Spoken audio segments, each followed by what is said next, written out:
మంచిది మూడోసారి రావడం. ఆల్రెడీ ప్రేయర్కి అయితే అమ్మగారి దగ్గరికి అయితే నాలుగోసారి అనుకుంటున్నాను.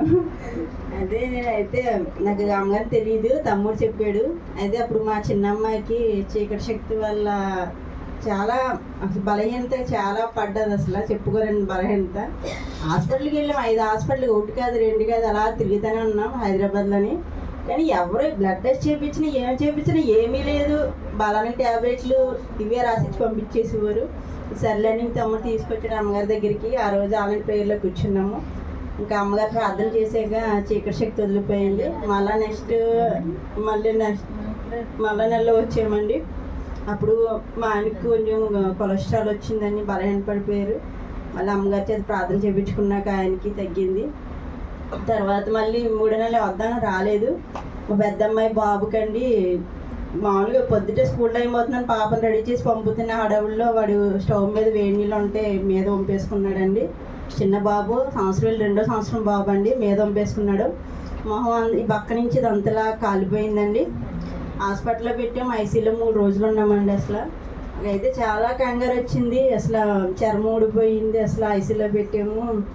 అసలు చాలా భయం వేసింది. తమ్ముడైతే అమ్మగారు ఫోన్ చేసి ప్రార్థన చేయించుకుంటే అమ్మగారు ఒకటే మాట వాగ్దానం ఇచ్చారు, బాబుకి అసలు మచ్చ అనేది ఉండదు, ఎప్పుడులా తిరుగుతాడు అని అన్నారు. ఇంకా మేమైతే అనుకున్నాం అసలు మచ్చ కాలిపోయింది, అమ్మ ఇలా చెప్పారు ఏంటి అనుకున్నాము. కానీ దేవుడి పట్ల మాకు ధైర్యం వచ్చింది. దేవుడు మాకు ఏ వాగ్దానం ఇచ్చినా మా జీవితంలో నెరవేరుస్తున్నాడని మేము దేవుడి పట్ల నమ్ముకుంచుకున్నాము. హాస్పిటల్లో ఐసీలో 3 రోజులు ఉన్నామండి. మామూలు రూమ్లో విడిగా పెట్టకూడదు, బాబుని ఇన్ఫెక్షన్ తగులుతుంది, స్పెషల్ రూమ్లో పెట్టాలన్నారు. మళ్ళీ 2 రోజులు స్పెషల్ రూమ్లో పెట్టారండి. తర్వాత ఇంటికి తీసుకెళ్ళిపోతాము. స్పెషల్ రూమ్ కాదండి, ఇంకా ప్రైవేట్ హాస్పిటల్ కదా, మేము ఇంటికి తీసుకెళ్తాము అంటే, మీరు ఇంటికి తీసుకెళ్ళిన ఒక రూమ్లో ఉంచాలమ్మా. ఆమెకి ఎవరైతే తల్లి తండ్రి ఎవరో ఒకరే చెయ్యాలి తప్ప మిగతా వాళ్ళు ఎవరు ఆ బాబు దగ్గరికి రాకూడదు, ఇన్ఫెక్షన్ వచ్చేస్తుంది అన్నారు.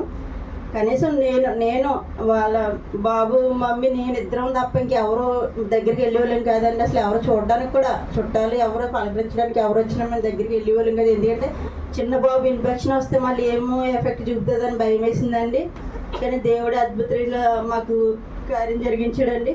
15 రోజుల్లో బాబుకి అసలు మచ్చ అనేది లేకుండా 15 రోజుల్లో అసలు ఎవరు కాలిపోయిన వాళ్ళకి ఎవరికైనా మచ్చ అనేది ఉంటుంది. 15 రోజుల్లో బాబుకి మచ్చ అనేది లేదు.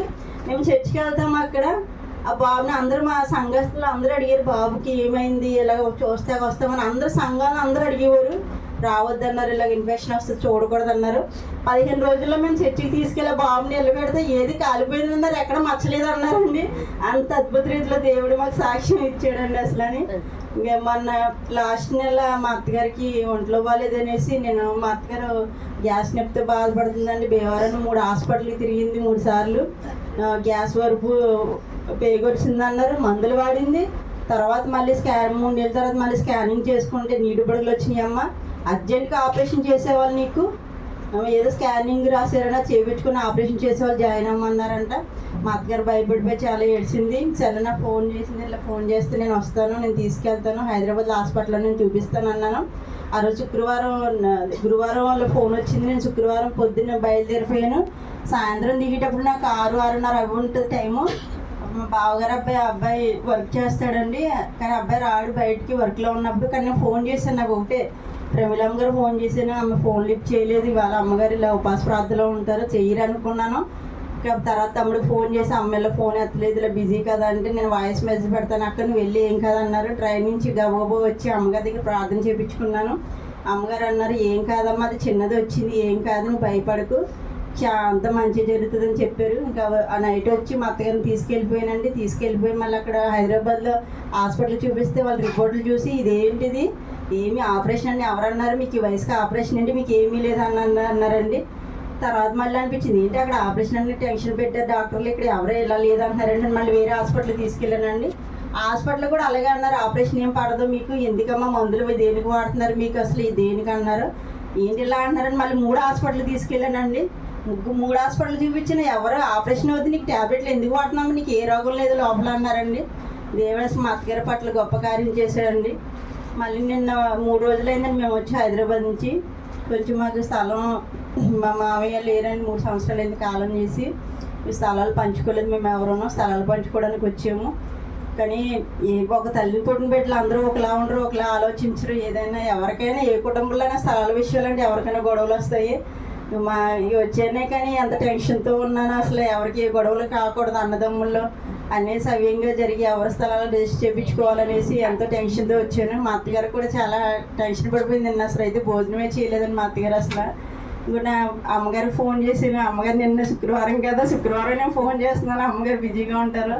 సర్లే ఇంకా రాత్రి వాయిస్ మెసేజ్ పెట్టాను. అమ్మగారు పొద్దున ఫోన్ చేశాను, ప్రార్థన చేశారు. అమ్మ నీకేం కాదమ్మా, పెద్ద మనుషుల ద్వారా మీకు అంత సెటిల్మెంట్ అవుతుంది, నువ్వు టెన్షన్ పడకు, నీ పక్షాన వ్యాజ్యమడే దేవుడు నువ్వు ఎందుకమ్మా అన్నారు.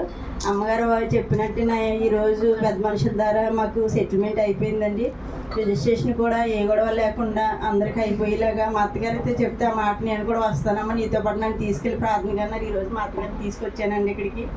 దేవుడు అన్నిట్లో మాకు సాయం చేస్తున్నాడండి. అలాగే మా చిన్న పాప వివాహ విషయం కూడా సంబంధాలు వస్తున్నాయండి. కానీ మా ఆశ ఏంటంటే నాకు ఇద్దరు అమ్మాయిలే, అబ్బాయిలు లేరు. ఆ అమ్మాయిని అయితే తమ్ముడికి ఇచ్చాను, పెద్ద అమ్మాయిని. ఆ అమ్మాయి దూరపు సంబంధాలు వస్తున్నాయి.